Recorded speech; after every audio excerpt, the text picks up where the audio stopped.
When I was first approached by a chap called John Munn, Colonel Munn, he said to me, we can do with a pretty active bloke like you to help us in various ways. I'd like to put it forward to Baker Street, which is headquarters. London, 1942. The city's streets were filled with the chaos of war, and young Violette Szabo, just 21, stood at the crossroads of her life. Her world had already been shattered by the death of her husband, Étienne Szabo, a French officer who had fallen in North Africa at the Battle of El Alamein, shortly after their daughter Tania was born. His loss drove her to make a fateful decision. She would no longer stand by as war ravaged her world. She would fight back. But Violette wasn't joining the typical war effort.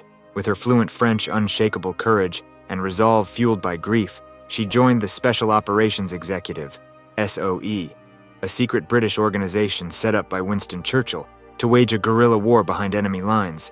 Her role? To sabotage Nazi operations, support local resistance movements, and coordinate crucial intelligence operations. It was a dangerous job, especially for a woman. But Violette knew the risks, and she accepted them without hesitation. Violette's training was brutal. At secluded camps in the Scottish Highlands and Hampshire, she learned the skills that would make her a formidable field agent: weaponry, demolition, hand-to-hand combat, navigation, and survival tactics. Despite a serious ankle injury during parachute training that almost ended her career, she pushed through, driven by a deep need to honor Étienne's memory and contribute to the fight against the Axis powers. In April 1944, Violette embarked on her first mission to France, parachuting in to act as a courier for Philippe Leeuwer, an SOE operative struggling to rebuild the shattered salesman network. Disguised as a secretary named Corinne Leroy, she moved through occupied France, investigating what had happened to the resistance cell that had been crushed by the Gestapo. Violette discovered that over 100 resistance members had been captured. She relayed this information to Leeuwer, and together, they managed to evade capture and return to Britain on April 30th. Despite the success of this mission, the stakes were raised even higher with her second mission, which began in June 1944, just days after D-Day. Violette, Leeuwer, and 2 other agents parachuted into Limoges to reorganize the resistance groups and disrupt German reinforcements heading toward the Normandy beaches. Everything seemed to be going according to plan until June 10th, when Violette and another agent, Jacques Dufour, ran into a German roadblock in Salon-la-Tour. As they tried to turn their car around, Violette's old ankle injury flared up, slowing her down. She knew she couldn't keep up, so she urged Dufour to escape. Armed with a Sten gun, Violette held off the advancing German forces, providing covering fire as Dufour slipped away into the woods. Captured and taken to Limoges prison, Violette was subjected to brutal interrogations by the SS. She endured 4 days of questioning, but revealed nothing. Her silence infuriated her captors, and she was transferred to the infamous Gestapo headquarters at 84 Avenue Foch in Paris.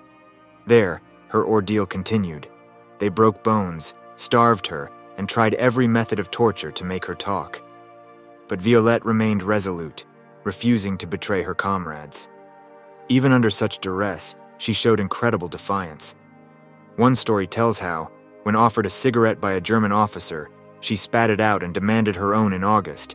She was shackled and transported to Ravensbrück concentration camp in Germany, along with 2 other SOE agents, Denise Bloch and Lillian Rolf. The journey was harrowing, taking more than 10 days, during which the train was strafed by Allied aircraft. Violette, despite her own suffering, took great personal risk to pass water through the bars of the train to the male prisoners locked in other carriages. Ravensbrück was a place of unimaginable cruelty, and Violette's time there was filled with hardship. She and her companions were forced into hard labor, digging potatoes and performing backbreaking tasks meant to break their spirits. Yet Violette's courage never wavered. She maintained the morale of those around her, showing a resilience that inspired the other women in the camp. Refusing to cooperate or work for the Nazis, she and the other SOE agents were transferred to Torgau, a punishment camp, where conditions were even more severe. By early 1945, as the Nazi regime began to collapse, the SS decided to eliminate the evidence of their war crimes. On a cold winter's morning in February, Violette and her comrades were led out to a small clearing near the camp and shot. She was just 23 years old. But Violette's story didn't end there. News of her heroism spread, and in 1947, she was posthumously awarded the George Cross, one of Britain's highest civilian honors for bravery. Her young daughter Tania accepted the medal on her behalf. In France, she was honored with the Croix de Guerre and the Médaille de la Résistance. Her story was immortalized in the 1958 film Carve Her Name with Pride, and her name became synonymous with the bravery of women in war. Today, Violette Szabo's life serves as a powerful reminder of the courage and resilience of those who fought against tyranny, not for fame or glory, but for the hope of a better world. Her legacy continues to inspire, showing that even in the face of unimaginable darkness, one person's spirit can shine through. Her story is one of heroism, but also of the human cost of war, the sacrifices made by those who fought and those left behind. As the war dragged on, the memory of Violette Szabo's bravery echoed through the hearts of those who had known her and those who merely heard of her deeds. In Britain, she became a symbol of defiance, a young widow who, despite unimaginable loss, chose to stand up and fight. Her story continued to inspire, particularly in the years immediately following the war, when Europe grappled with the horrors that had unfolded and the sacrifices made by countless men and women like her. After Violette's death, the impact of her actions resonated deeply, not only with her family, but also within the ranks of the Special Operations Executive, SOE. Violette had proven that women, too, could serve with distinction and valor in the most dangerous theaters of war. She had been a trailblazer, one of a small group of female agents whose courage under fire challenged traditional notions of warfare and heroism. Her superiors, like Maurice Buckmaster and Vera Atkins, spoke of her with a mix of sorrow and pride, knowing how critical her role had been in maintaining morale and organizing sabotage efforts in occupied France. Yet, for Tania Szabo, Violette's daughter, the story was not about national pride or heroic legend. It was about a mother who had been stolen away before she could even remember her face. Growing up, Tania lived in the shadow of her mother's legacy, piecing together fragments of who Violette was through the stories told by family and comrades alike. One can only imagine the weight of being the daughter of such a celebrated war hero, a symbol of defiance against Nazi tyranny. Every time Violette's story was retold, whether in books, films, or at ceremonies, Tania would hear her mother described as fearless, unbreakable, and heroic. But to her, Violette was also the woman who had sung lullabies, written letters home, and longed to see her daughter grow up. In the years after the war, Tania visited many of the places where Violette had fought and suffered. She walked the streets of Limoges, where her mother had been captured, and stood silently in the fields of Ravensbrück, where so many like Violette had been executed. At every memorial, she laid flowers, spoke quietly to the stone plaques and monuments, and, in her own way, kept her mother's memory alive. These pilgrimages were not just about honoring Violette, the war hero. They were about coming to terms with the loss of a mother, someone whose presence had been so fleeting and yet so profoundly impactful. Over the years, Violette's story became a fixture in the broader narrative of women's contributions during World War II. Books like Carve Her Name with Pride by R.J. Minnie brought her tale to the public's attention, detailing not just her missions and capture, but also her resilience in the face of unimaginable suffering. The 1958 film adaptation, starring Virginia McKenna as Violette, painted a poignant picture of a woman torn between her duty to her country and her love for her daughter. These portrayals, while dramatized, helped cement Violette's place in the pantheon of wartime heroes. But Violette was more than just a symbol. She was a real person with hopes, fears, and a fierce determination to protect the world from the darkness spreading across Europe. Her missions, though tactical in nature, were marked by her personal bravery and quick thinking. During her first mission, for example, when she traveled under the alias Corinne Leroy to investigate the collapse of the salesman network, she moved through Nazi-occupied France with an ease and confidence that belied her age and inexperience. Every encounter, every conversation, was a calculated risk, yet Violette navigated it all with the grace of a seasoned operative. Her second mission, however, was a different story. By June 1944, the German presence in the Limoges area had become even more oppressive as the Allies prepared to invade Normandy. The resistance was struggling, demoralized and depleted by Gestapo crackdowns. Violette's task was to rebuild, to breathe life back into a network that had been nearly crushed. But even before she landed, the situation was grim. German forces were actively hunting resistance fighters, and their patience was wearing thin. When she and Jacques Dufour were stopped at the roadblock, Violette knew that surrender was not an option. As she twisted her ankle again, the pain must have been excruciating. But she kept fighting, firing her Sten gun until it jammed. Even then, she didn't flinch. She threw herself into the fight, desperate to buy her comrades a few more moments to escape. Her capture was inevitable, but what came next was the true test of her character. For months, Violette endured some of the worst torture the Gestapo could devise. They beat her, starved her, and kept her in isolation. Yet she gave up nothing. In Ravensbrück, she found herself among women who had lost everything: family, freedom, and dignity. And yet, even there, Violette's spirit remained unbroken. She organized small acts of resistance, shared what little food she could, and offered hope where there was none. Fellow prisoners later spoke of her as a beacon, someone who refused to let the Nazis rob her of her humanity. The final months of her life were a blur of pain and fear, but through it all, she held on to one thought: Tania. Every time she was beaten, every time a guard sneered at her, she thought of her little girl. Her last letters, smuggled out of the camp, spoke not of anger or hatred, but of love. "Be brave, my darling," she wrote, "and always remember that your mother loved you more than life itself." By February 1945, the end was near. The SS, desperate to cover up their crimes as the Allies closed in, began executing prisoners. On a bitterly cold morning, Violette and her companions were led out into a clearing. She stood tall, refusing to let them see her fear. When the rifles fired, she didn't flinch. The news of Violette's death sent shockwaves through the SOE and the wider resistance community. She had become something more than just a field agent. She was a symbol of defiance, a woman who had faced down the worst of the Nazi war machine and refused to break. Her George Cross was a fitting tribute, but it could never capture the true essence of who she was and what she represented. Today, as people visit the small museum dedicated to her memory in Herefordshire, they are reminded not just of her bravery, but of her humanity. Her photographs, the letters she wrote, and the stories told by those who knew her paint a picture of a woman who was, above all, a mother. Violette's greatest hope in the end was not for victory or recognition, but for a world where Tania could grow up free and safe. That dream, though she did not live to see it, was realized, and in that, perhaps, Violette Szabo's greatest victory lies. Her legacy is not just one of war and sacrifice, but of love, a fierce, unyielding love that inspired her to face the horrors of war with grace and courage.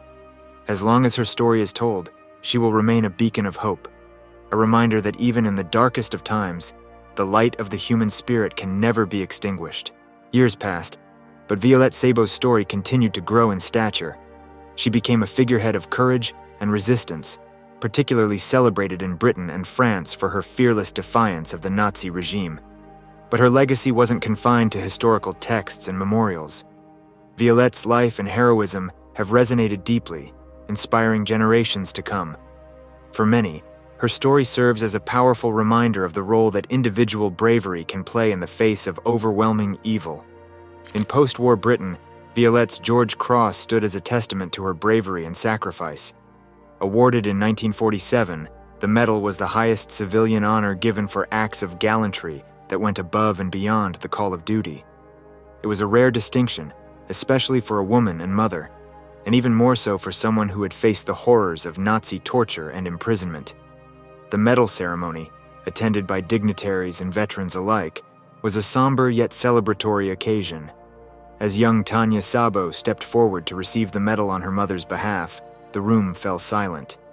It was a moment steeped in emotion, grief for what had been lost, but also pride for the courage that had defined Violette's life. The George Cross wasn't the only accolade Violette received. The French government, recognizing her contribution to their liberation, posthumously awarded her the Croix de Guerre, an honor bestowed upon those who had shown exceptional bravery in combat. Her name was inscribed on memorials across France, including a plaque in the heart of Rouen, where she had fought so valiantly during her first mission. Each year, on the anniversary of her execution, French and British officials gathered to pay their respects, laying wreaths and reciting her story, ensuring that her sacrifice is never forgotten. Violette's fame extended beyond the military community. By the 1950s, her story had become the subject of popular books and films, most notably Carve Her Name with Pride, which was released in 1958. The film, based on the biography by R.J. Minnie, starred Virginia McKenna as Violette, and captured not just the daring exploits of her missions, but also the personal struggle of a young mother torn between duty and love for her child. The movie was praised for its sensitive portrayal of Violette's life and the complex emotional landscape of women at war. It brought her story to a new generation, ensuring that Violette Szabo was remembered not just as a spy, but as a mother and a fighter who had given everything for her cause. Yet for all the accolades and recognition, Violette's true impact was more personal. Those who survived her, who had fought alongside her, spoke of her not just as a brave operative, but as a person who brought hope to the darkest moments of their lives. Jean Barriot, the resistance fighter who had escaped when she was captured, described Violette as a woman of uncommon strength and spirit, someone who could turn a moment of terror into one of resolve. She had a smile that could light up the room, even when everything around us was falling apart, he recalled in an interview decades later. Her fellow SOE agents, many of whom survived the war and went on to live quiet lives, often referred to her in hushed, reverent tones. Bob Maloubier, who had served with her, called her a warrior in a world that didn't believe women could fight. His words echoed the sentiments of many in the SOE who had witnessed Violette's courage firsthand. Vera Atkins, one of the SOE's top officers, and a woman who had personally recruited Violette, spoke of her with a mix of pride and sorrow. "She was a true heroine," Atkins once said, "but also a reminder of the price we paid for our freedom." Atkins, who lost many agents under her command, would go on to spend years after the war tracking down the fates of her operatives, ensuring that each of their stories, like Violette's, was preserved for posterity. The small, unassuming house in Herefordshire, England, where Violette once stayed, was turned into a museum dedicated to her memory. Visitors can see her medals, photographs, and personal belongings, piecing together the life of a young woman who defied all expectations. The museum is a quiet place, nestled in the countryside, but its impact is profound. Each year, thousands come to learn about Violette's story, to understand the choices she made, and to pay tribute to a woman who, in many ways, has become larger than life. In France, the reverence for Violette is perhaps even stronger. Schools are named in her honor, and every Bastille Day, ceremonies are held to commemorate her and the many like her who fought in the shadows. The French resistance, which she served so bravely, remembers her as one of their own, a British agent who became a French hero. The fields around Limoges, where she was captured, are marked with plaques and small memorials, reminders of the fierce battle she waged to the very end. But perhaps the most poignant reminder of Violette's legacy is found in the letters she wrote during her captivity. Addressed to her family, and most especially to her daughter Tania, they reveal a woman whose courage was matched only by her love. "Be brave, my darling," she wrote in one of her last letters. "Remember that I fought not because I hated, but because I loved." These words, penned in the depths of Ravensbrück, are a testament to the unbreakable spirit that defined Violette's life. In the face of death, she thought not of revenge or glory, but of her daughter's future. It was for that future that she had fought, and it was for that future that she ultimately gave her life. Today, as people gather at her memorials, they speak of Violette Szabo not just as a war hero, but as a symbol of what it means to stand against tyranny. Her story is taught in schools, her name spoken with reverence by those who understand the price of freedom, and in every retelling, whether in a classroom, a film, or a quiet family gathering, her legacy grows. She is a reminder that the fight against oppression is never easy, that it demands sacrifice and courage beyond measure, but she is also a reminder that, even in the darkest times, there is always light. For Violette, that light was her daughter's smile, the hope of a world where Tania could live free. For those who knew her story or were inspired by her bravery, Violette Szabo's legacy did not just fade into the annals of history, it continued to grow and take on new dimensions. The museum in Herefordshire, housed in a modest cottage, has become a pilgrimage site for those seeking to understand the depths of her courage, Visitors often leave notes, flowers, and tributes at her display, creating a living testament to the impact of her life and sacrifice. Tania Szabo herself has been instrumental in preserving her mother's memory, dedicating much of her own life to sharing Violette's story with new generations. Through her books, interviews, and personal appearances, she ensures that her mother's voice is still heard. One of the most cherished artifacts in the museum is Violette's George Cross, awarded to her posthumously for her extraordinary bravery in the face of enemy interrogation and her steadfast refusal to betray her comrades. Holding the medal in their hands, visitors are often struck by the small, delicate object that symbolizes such immense courage. But there is more. Violette's Croix de Guerre, awarded by the French government, and the Medal of the Resistance sit beside it, testaments to her contribution to the liberation of France. The museum's collection includes photographs of a smiling young Violette, eyes bright with determination, as well as letters she wrote during her training and missions. These documents provide a glimpse into her mind and heart, letters filled with warmth and humor, but also a fierce resolve. One letter, written just before her final mission, reveals her unwavering commitment. "I will do what needs to be done," she wrote, "not for myself, but for Tania, and for the future she deserves." These words, preserved in faded ink, capture the essence of who she was. A mother fighting for her child's future, a soldier standing against tyranny. Beyond the museum's walls, Violette's story has become a symbol of resistance for women around the world. Her life and legacy challenge the traditional narratives of war, which often focus solely on the contributions of men. Violette's courage under fire, her determination to continue fighting even after she was captured, and her refusal to give in to despair have inspired countless women to take up roles in military and civilian service. Organizations dedicated to the memory of female spies and resistance fighters often cite Violette as a role model, a woman who, against all odds, became a warrior in her own right. But her impact isn't limited to the world of military history. Violette's story has inspired books, films, and even theatrical productions. Carve Her Name with Pride was only the beginning. Over the years, playwrights and filmmakers have continued to reinterpret her life, bringing new facets of her story to light. Each adaptation, while differing in style and focus, shares the same core message. Violette Szabo's life was a testament to the power of one person's courage to change the world.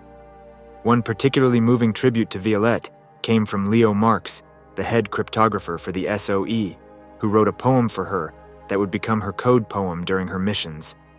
The poem, titled "The Life That I Have," is simple yet profoundly moving. "The life that I have is all that I have, and the life that I have is yours. The love that I have of the life that I have is yours and yours and yours." Marx, who had been deeply affected by Violette's capture and subsequent execution, spoke later about how he had penned the poem for her as a way of expressing the inexpressible. It became her code poem, used to confirm her identity during radio transmissions, and today it stands as one of the most poignant tributes to her memory. The poem's simple beauty captures the essence of Violette's sacrifice, a life given, freely and completely, for the love of her child and her country. Violette's story is also commemorated each year during special events in both Britain and France. In London, the SOE Memorial in Lambeth honors her and other agents who served behind enemy lines, with her name inscribed among those who paid the ultimate price. In France, towns like Rouen and Limoges hold annual ceremonies to remember her courage. School children lay flowers, and the local community gathers to read her story aloud. These ceremonies are not just about honoring a hero, they are about keeping the flame of her memory alive, ensuring that her spirit continues to inspire those who seek freedom and justice in today's world. Violette's legacy has even reached into popular culture. In recent years, there has been a resurgence of interest in her story, fueled in part by the increasing visibility of women's roles in wartime history. Television documentaries, historical novels, and podcasts have all revisited her life, bringing her story to a new generation of listeners and readers. Her life is no longer just a story of wartime espionage. It is a narrative of love, sacrifice, and the unbreakable will of one woman who stood alone against one of the most brutal regimes in history. Yet, for all the public recognition and scholarly interest, Violette's legacy remains, at its core, deeply personal. For Tania, her mother's life and death have been both a source of pain and pride. Growing up, she struggled to reconcile the image of the fearless spy with the mother she had never known. But as she pieced together her mother's story, through old SOE files, interviews with her comrades, and the letters Violette had written, she came to see her mother not just as a hero, but as a woman caught in a moment of extraordinary peril, who chose to act despite the risks. "Every time I tell her story," Tania once said in an interview, "I feel like I'm bringing her back, even if just for a moment."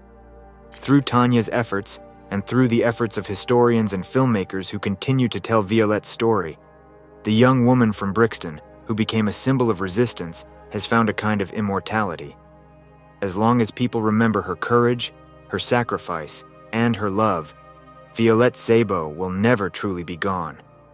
Her story will continue to inspire, reminding us that sometimes the greatest acts of heroism come not from strength or skill, but from a heart that refuses to give up.